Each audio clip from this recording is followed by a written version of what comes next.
Welcome to another episode of Last Week's Comics. Today I've got, I think, 7 books here, and I am not getting much next week, so I might go looking for stuff if anyone has recommendations. We're going to start this week, however, with DCeased, War of the Undead Gods, issue 8, so that means it is the final issue. There are definitely things that happen here. There's more than I thought, honestly. We're going to start with this reunion of Supergirl and Kal-El, and I thought she'd been in the series before. I know she showed up earlier on in this series, but this seems to be their first meeting, which is blowing my mind, because maybe I didn't pay enough attention to the earlier miniseries, but yeah, that blew my mind. This ends well. There's a character design I really want to show you. Maybe I'll skip to that. Out of context, it might be awesome.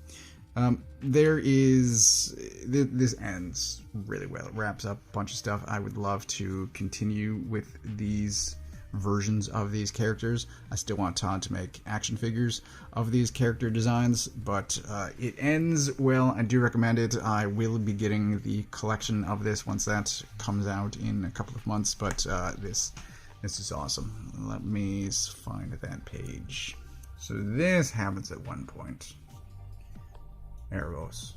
And this tiny thing right there is actually a war world.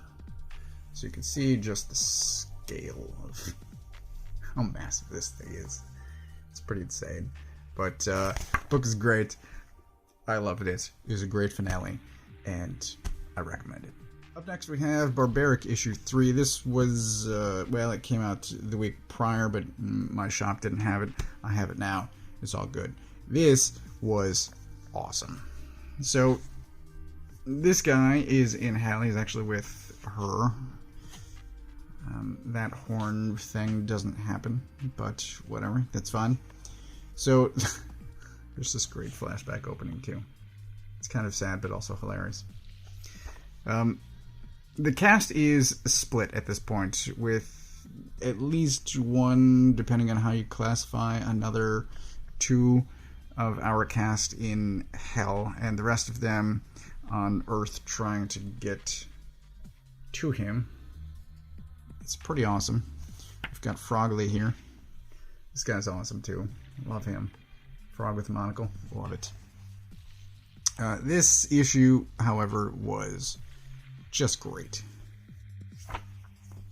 There's a lot of fighting in this. There's a lot of people doing things that ultimately wind up being not a great idea, but it's too late by then.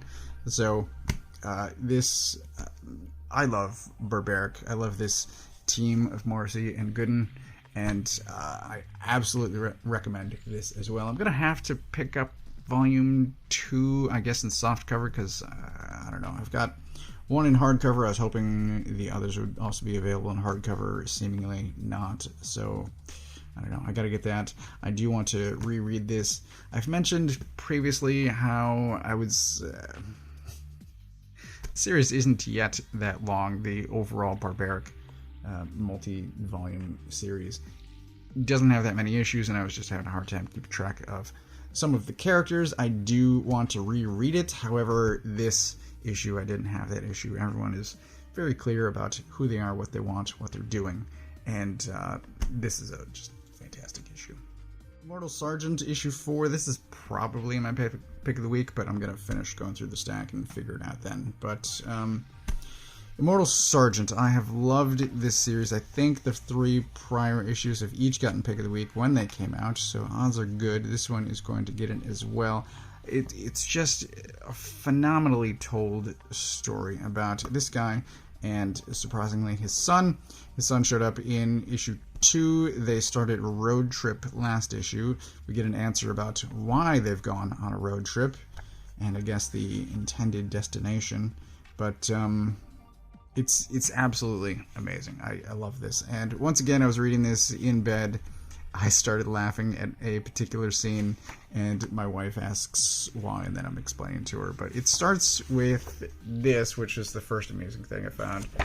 This is the son's mother, and just her comment of, if he's on the phone, he's not cuffed. That's a good sign. sort of sums up the relationship of these two. That the possibility of the father cuffing the son is, I don't know, just perfection.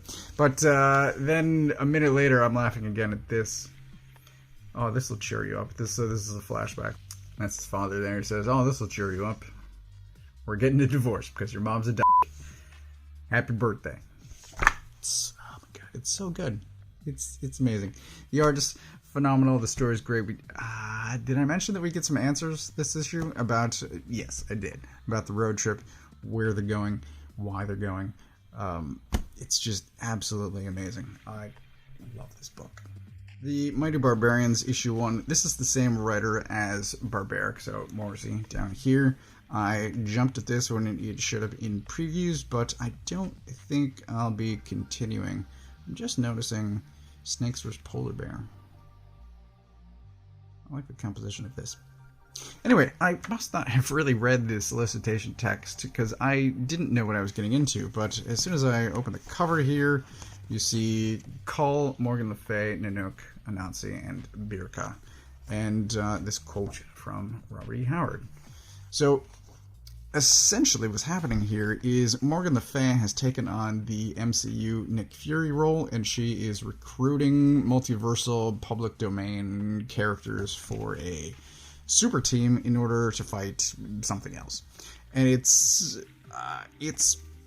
certainly interesting. It's pretty good. However, it didn't hook me in the way that certainly Barbaric did, but it didn't hook me in the way that, I don't know, that I'm going to continue, ultimately, is what I'm saying.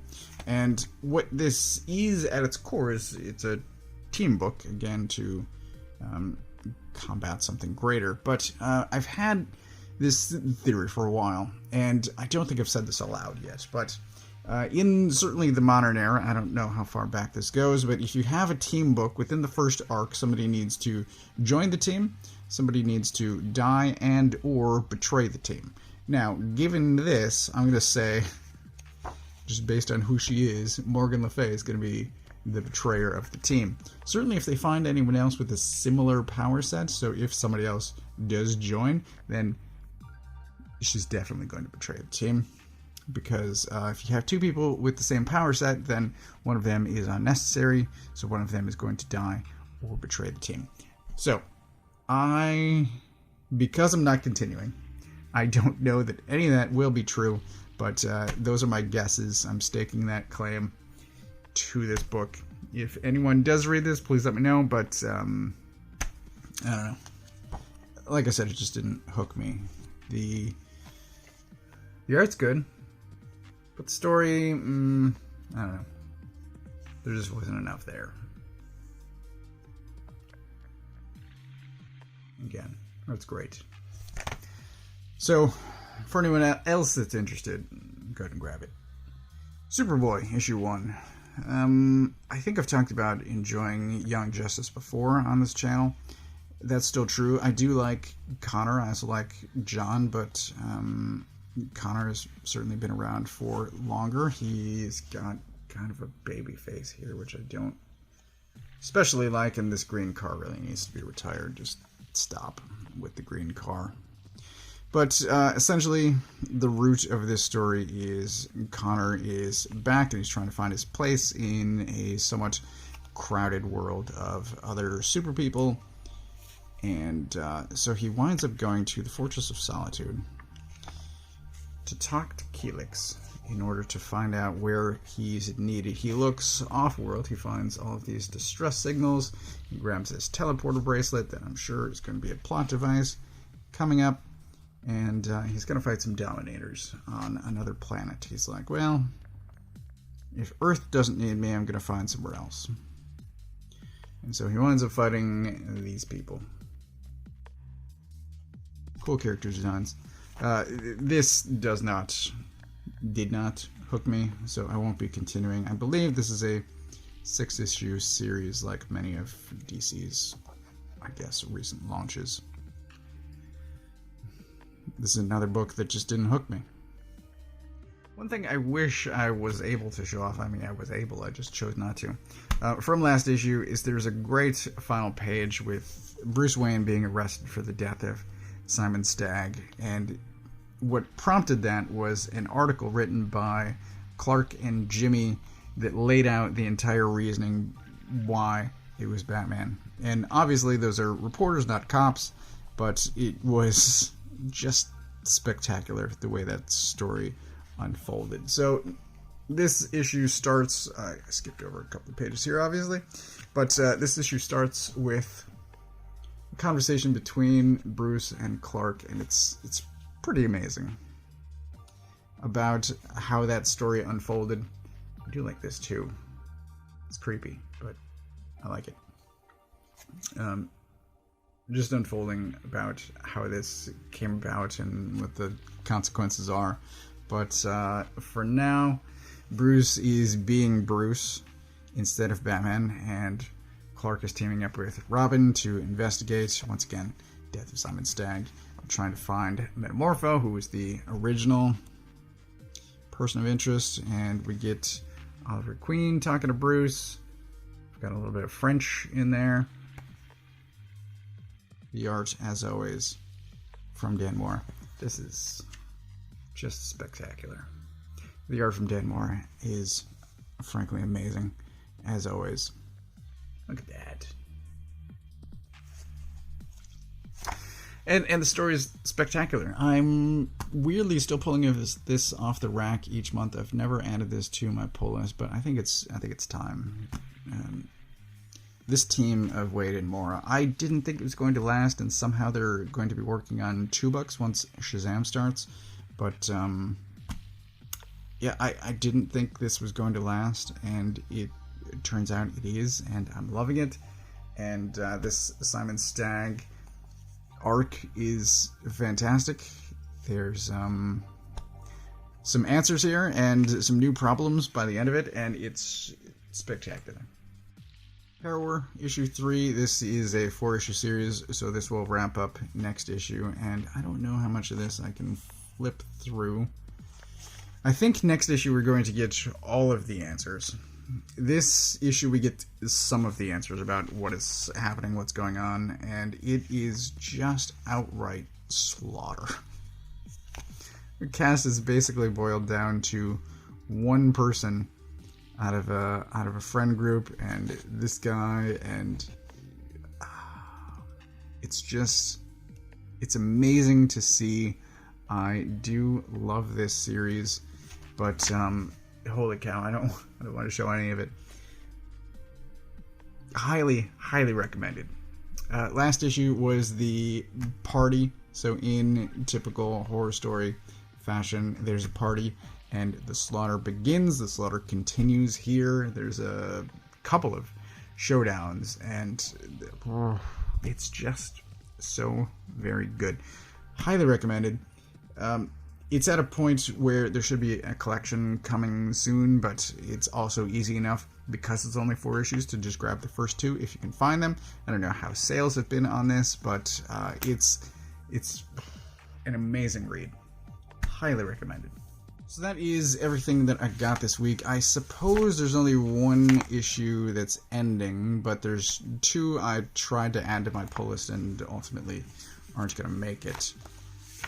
Immortal Sergeant, I do think, is my pick of the week, but these 5 really are all spectacular. I recommend all of these. They're all amazing. Immortal Sergeant tops the crowd, however. It's emotionally impactful and also a great story. It's there's the Sergeant tells 2 stories in here that are just, I don't know, it's the combination of fantastic storytelling and the emotional impact, the humor. It has everything. It's so amazing. But as I said, that is everything that I got this week. As always, I get all of my books from a local comic shop. If you don't know where yours is, you can use this URL to find the one closest to you. Thanks for watching.